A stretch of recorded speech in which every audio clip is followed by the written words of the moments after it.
Vuoi partire con noi per il viaggio di gruppo del Dia de Muertos? Dal 28 ottobre al 6 novembre si partirà dall'Italia con destinazione Messico. Atterrati a Città del Messico visiteremo la zona archeologica di Teotihuacan, walking tour del centro storico, la Casa Azul di Frida Kahlo, zattera all'alba a Xochimilco visitando i campi di Cempasúchil e passeremo la serata nella piazza principale con eventi e decorazioni. Celebreremo il vero Dia de Muertos a Oaxaca visitando altari, ofrendas, cimiteri e tombe illuminate da candele e fiori, con musica e balli come nel film Coco. Passeggeremo nel quartiere colorato di Jalatlaco con i suoi murales ed eventi a tema.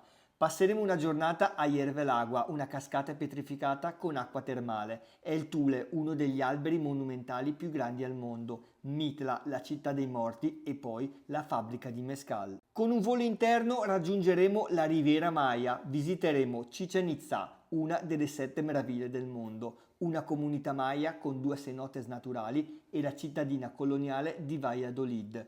Passeremo l'ultima giornata in barca sull'isola caraibica di Cozumel, facendo snorkeling e rilassandoci. L'ultima notte faremo festa al famosissimo Coco Bongo. Per prenotare o per maggiori informazioni contattaci. Ciao!